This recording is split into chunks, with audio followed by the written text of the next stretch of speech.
2005 के ज़लज़ले से वाबस्ता एक कहानी है जो शायद झूठी भी हो सकती है, एक अफ़वाह भी हो सकती है। लेकिन उन दिनों आम आवाम की ज़ुबान पर हुआ करती थी। कहते हैं कि 2005 के ज़लज़ले के बाद जब इस्लामाबाद में कायम मारगला टावर गिर गया, तो आस-पास की आबादियों के बहुत से लोग उस गिरी हुई बिल्डिंग में फँसे हुए लोगों की मदद को पहुँचे और उन्होंने अपने तौर पे लोगों को निकालने की कोशिश की, मलबा हटाने की कोशिश की कि इसी दौरान पता चला कि सदर पाकिस्तान परवेज़ मुशर्रफ साहब उस इलाके का दौरा कर रहे हैं। और इसलिए सिक्योरिटी क्लियरेंस के लिए मदद के लिए आए हुए तमाम लोगों को पीछे हटाकर प्रेसिडेंट साहब का दौरा करवाया गया। उसकी मीडिया कवरेज हुई और जब सदर साहब चले गए तो उसके बाद दोबारा से रेस्क्यू का काम शुरू हुआ। जैसा कि मैंने कहा कि यह कहानी झूठी भी हो सकती है, एक अफवाह भी हो सकती है, लेकिन इस बात से तो हम लोग बखूबी वाकिफ हैं कि हमारे मुल्क के हुक्मरान, आला ओहदेदार या जो हमारी मुल्क की अशराफिया है, वो जब कहीं भी सरकारी दौरे पर जाती है या वैसे ही निजी दौरों पर जाती है तो उनको कितना प्रोटोकॉल दिया जाता है। हम आए रोज़ ये खबरें सुनते रहते हैं कि जनाब फलां सियासतदान या फलां वजीर या फलां हुक्मरान के आने की वजह से सड़क बंद हो गई, सड़क पे बच्चों की पैदाइश तक की खबरें हम सुन चुके हैं ट्रैफिक ब्लॉकेज की वजह से।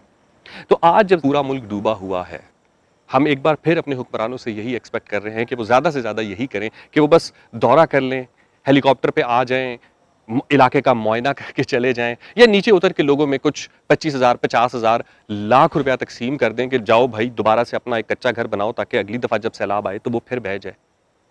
ये काम जो इस वक्त हमारे तमाम हुक्मरान कर रहे हैं और उसमें एक मुकाबले की सी फिजा कायम है कि कौन किस इलाके में पहुंचेगा और कौन जाके कितने पैसे बांट कर आएगा, ये काम रियासती मशीनरी कर सकती है। ये काम एक ग्रेड 17 का अफसर कर सकता है।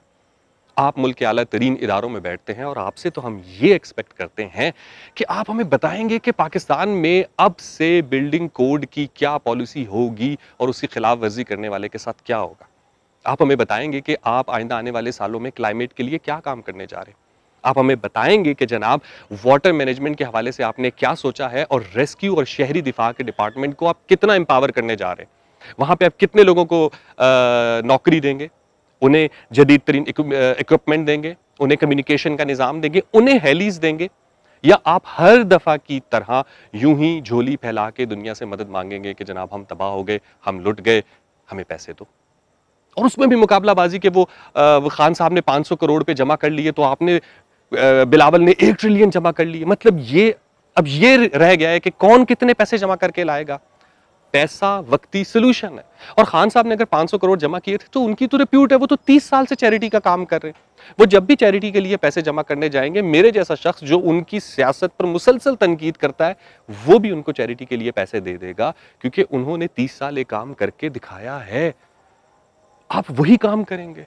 आप बस ये साबित करेंगे कि आपने ज्यादा पैसे जमा कर लिए तो ये बहुत बड़ी बात है, या आप जाके वो हेली जो इस वक्त रेस्क्यू में इस्तेमाल होना चाहिए आप उस पर जाके दौरा करके आ गए तो आपने ये बहुत बड़ा काम कर लिया। नहीं हुजूर, हम आपसे ये एक्सपेक्ट करते हैं कि आपके आपस के मसाइल तो हल हो नहीं सकते।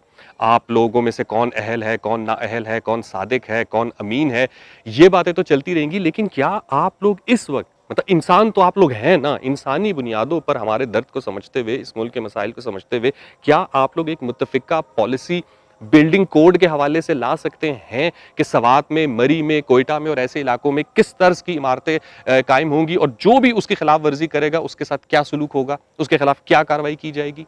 वाटर मैनेजमेंट का आप क्या करेंगे, डैम्स आप कितने बनाएंगे। और खुदारा हर दफा कालाबाग डैम की बहस मत छेड़िया कीजिए। खुदारा एक तरफ आफत आई होती है, दूसरी तरफ फिर सियासत शुरू हो जाती है और फिर सियासी बयानियां शुरू हो जाती है। और अभी कुछ दिनों पहले यह कहा जा रहा था कि सैलाब मुतासरीन को कवरेज नहीं मिल रही, सारी कवरेज सियासत पे लगी हुई, सारी कवरेज सियासत पे लगी हुई है। तो ये जो अब कवरेज मिल रही है, क्या ये सैलाब मुतासरीन को मिल रही है?